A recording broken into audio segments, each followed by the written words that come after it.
जाता है जिस घर में पत्नी के आंसू गिरते हैं, किसी भी स्त्री के आंसू गिरते हैं, उस घर में संपत्ति हो सकती है लेकिन आनंद नहीं हो सकता। वो कुछ ना कुछ उस घर में कलह चलता ही रहेगा और वो कलह अगर दूर करना है, क्योंकि कहा है कि यत नारायण पूजन थे, जहाँ नारी की पूजन होती है। पूजन मतलब कल से पतिदेव लोग जाके आरती मत करने लगना मित भैया, नहीं तो आरती उठाई महाराज ने कहा था कि पूजन करो।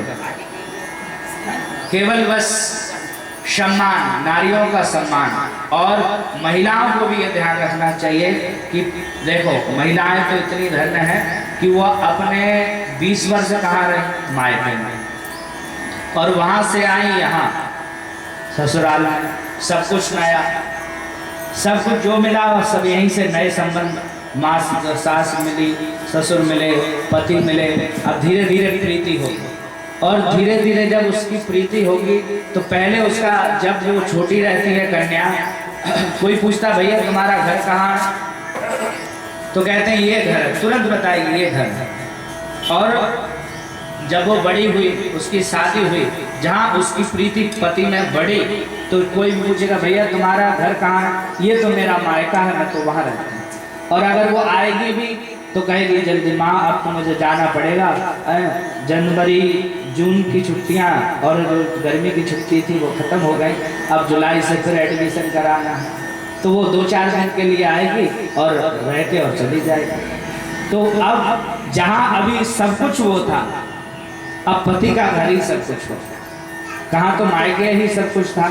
माँ जैसा त्याग, महिला जैसा त्याग, महिला जैसी धैर्यता किसी में नहीं है, इसलिए तो वो माँ कही।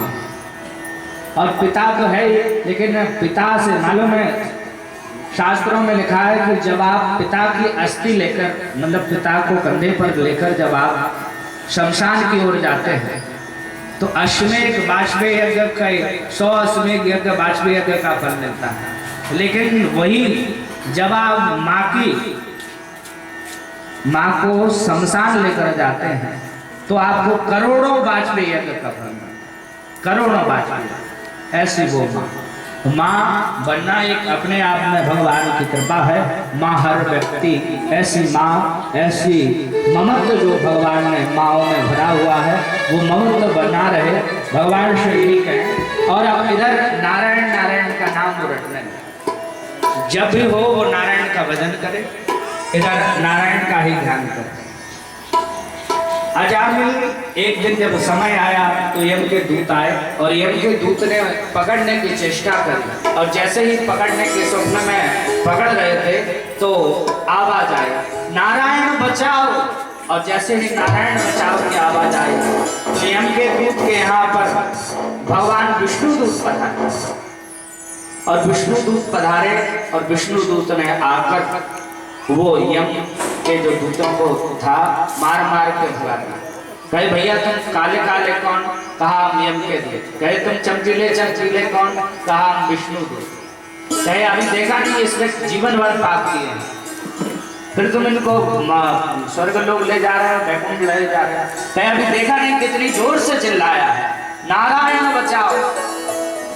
और अजामिल तो लेटा हुआ था नींद में, सब ये देख रहा था दृश्य, और कहा कि अच्छा एक बात बताओ, इसके बेटे का नाम कब पड़ा? अभी 10 साल 15 साल, लेकिन हमारे जो हरि का नाम है ये तो अनादिकाल से चला आ रहा है, और अंत में जो नाम भगवान का ले लिया, क्या वो नरक में जाएगा?